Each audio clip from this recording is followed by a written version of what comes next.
It is Monday, the 20th of April, week 4 of lockdown. Now, those that have followed my broadcast know that I have been very critical of many of the government's approaches over the course of the last few weeks. We have a health crisis, we have a growing economic crisis, but ultimately this is a political crisis. The argument that we're working very hard, we're working day and night, just does not wash with me at all. They should be working hard. It is, to quote the Prime Minister, a national emergency. And just because people work hard doesn't always mean they're actually going to deliver. I think the real crisis here is one of leadership. To say, oh, it's okay, we're following the science. Well, here's the problem with that. Scientists have very differing opinions. We all know we got off on the wrong foot with herd immunity and then did a 180-degree turn, 2 or 3 weeks into this crisis. Well, I thought what was written yesterday in the Sunday Times was pretty damning. Yeah, okay, I know. Whenever articles like this are written, there's always a bit of score settling being done by people who anonymously brief. I know that myself, particularly from UKIP, but a little bit from the Brexit Party too. So we expect that.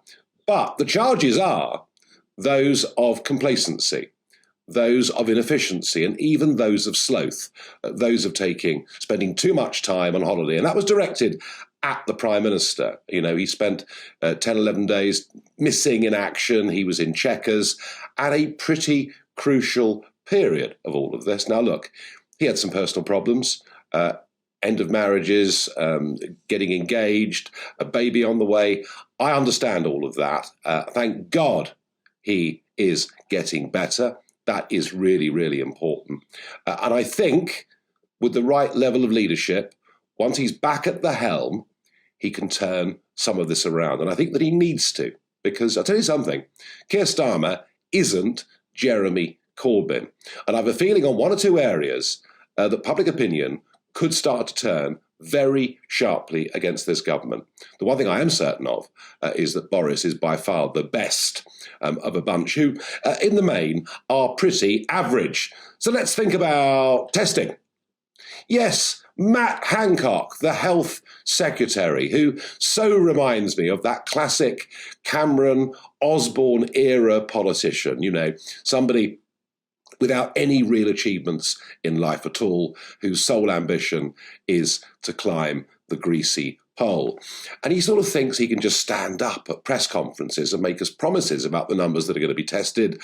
And somehow, once we've all been patted on the head, we'll all go away and be jolly grateful to Matt Hancock. Well, I'm sorry, that just is not the case. And one of the most startling revelations in the Sunday Times is that he hadn't even begun properly to engage British businesses about testing until the 1st of April, the day before he made the big statement on the 2nd of April that we would be up to 100,000 tests a day by the end of April. Now, I think you all know that that simply isn't going to happen. Thought what was interesting over the weekend was that one of the government advisors, when asked a question, Chris Whitty asked a very straight question. Why is it that Germany has death rates that are so much lower than ours? And the answer was because they've got bigger testing capacity. Yes, that's right. Germany are testing more people a week than we've managed to do in the last 2 months. I think that says one hell of a lot. And do you know something? I may not be, on the European Union, the biggest fan of Angela Merkel, but I have to say, in a crisis, she has proved to be, not once, but twice now, because we had 2008 and the economic problems, and I think she's proved to be a very, very effective leader. Everyone knows we are not going to reach 100,000 tests a day. Everyone knows that in countries like South Korea, where they had efficient testing, they made things happen. I don't totally blame Matt Hancock for this because he inherited a very bad position. I mean, after all, we had the 2016 pandemic report that was conducted, and Public Health England since 2016 decided to do, well, almost nothing really, and just pursue a herd immunity approach that might have led to up to 750,000 to die. But the point is, we knew about this crisis.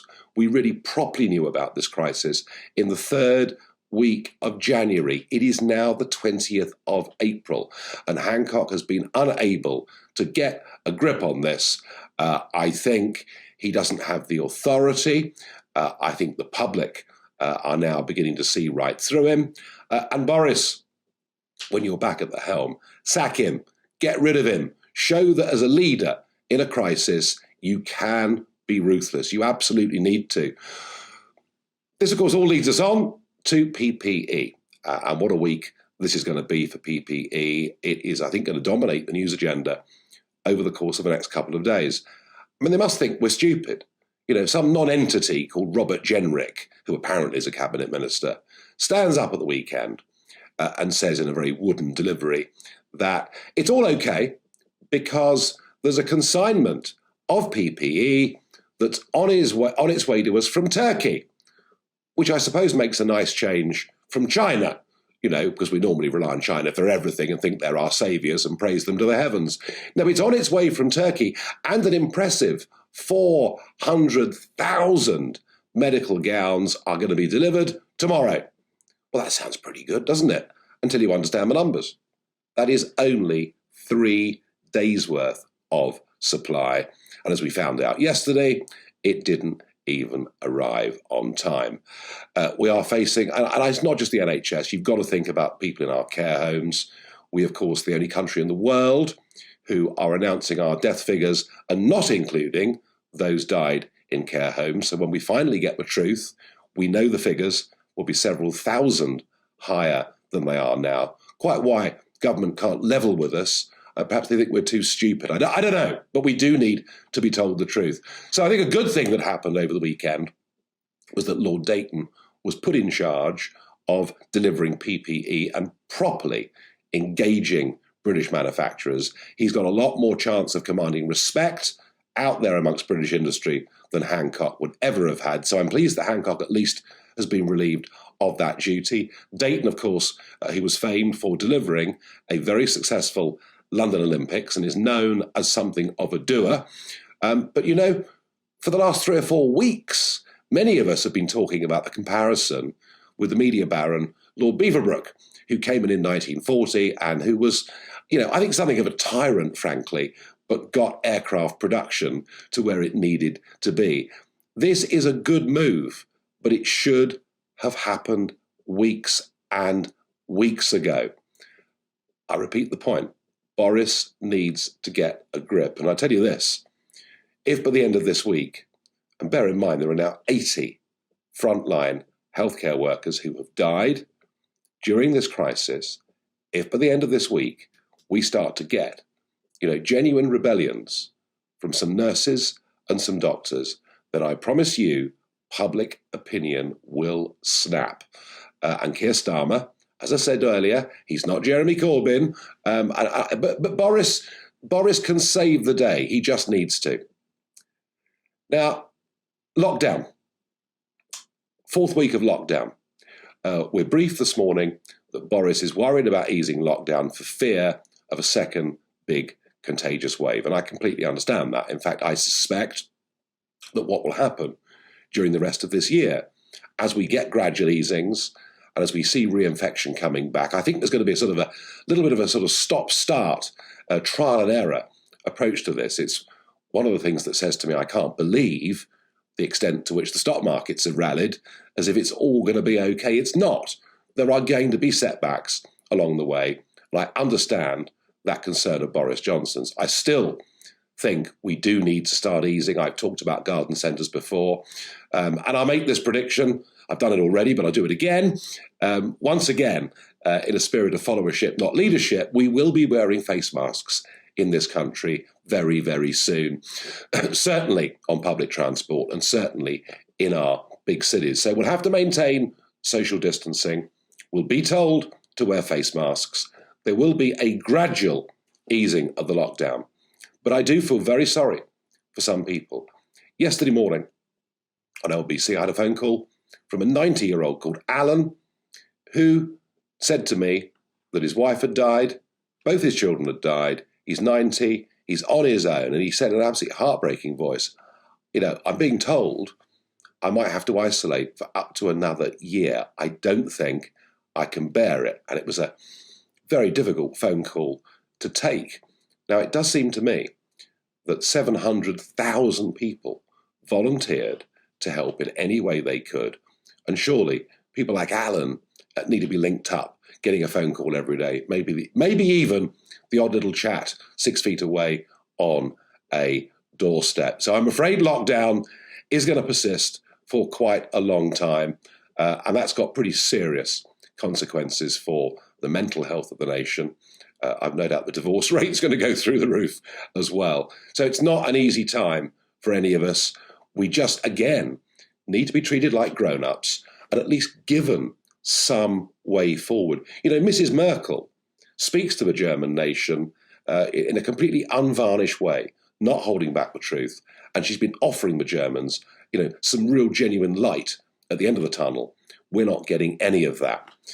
In fact, we're not getting very much at all in some ways, because there was a little hint from government advisor Jenny Harries over the weekend that maybe obesity was a big factor amongst those who'd suffered badly and indeed died. And certainly all the doctors that I've spoken to have said, you know, we're going to be quite surprised at the end of this, how many people have died who are seriously overweight.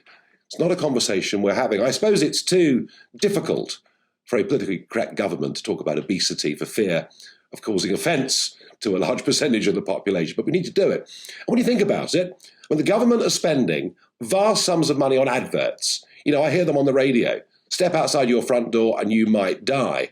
I mean, they've terrified us into observing lockdown in quite a big way. What about some more positive stuff? Well, I don't want a nanny state. Of course I don't.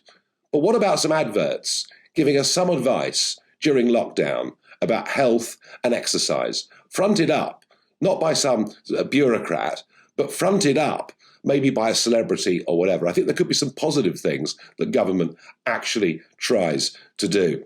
Mercifully, I will say about lockdown that the police now appear to be taking a much more grown-up and sensible approach. All those ridiculous stories about non-essential shopping items in Bar Hill in Cambridgeshire, or black dye being put into lakes in Derbyshire, or drones being sent up to identify dog walkers. There is now much more of a degree of common sense coming into this, and we can use our cars and drive a few miles to go and exercise. So that, at least, I am pleased about. So let's finish with the good, which, of course, is Captain Tom. I mean, it's just amazing. Over 25 million quid he's raised. A couple of young people said to me, wow, isn't he amazing? And somehow the sight of this man who's 100 very shortly, with his military regimental tie, his blazer with his badge on it, walking around the garden, but also acting as a bit of a philosopher, I think, for this crisis, and telling us, however bad it gets, you know, the sunshine is just around the corner, has proved to be truly inspirational. The record that he's done with Michael Ball has gone to #1. And I'm pleased to say that my friends from the Biggin Hill Heritage Hangar, where they do unbelievable work, getting old Spitfires, Hurricanes, even a Messerschmitt or two, rebuilding them, getting them back in the air. It's an incredible operation. And they are going to fly a Spitfire from Biggin Hill. They've put the NHS logo on the side of the Spirit of Kent Spitfire, a 1945 Spitfire. And they're going to fly that over Tom's house on the 30th of April to celebrate his 100th birthday. That's a great initiative from the guys at Biggin Hill. And they're hoping to get permission to fly over and do a bit of a wingtip as many hospitals on the way there and back as they possibly can. So that's good. The bad is that we're being very badly governed. We have some incredibly low-grade cabinet ministers, and Boris needs to get a grip, and quickly, to maintain public confidence. And the ugly, oh dear, I can hardly bear it. Pubs shut till Christmas. I can't bear it. We will make America great again.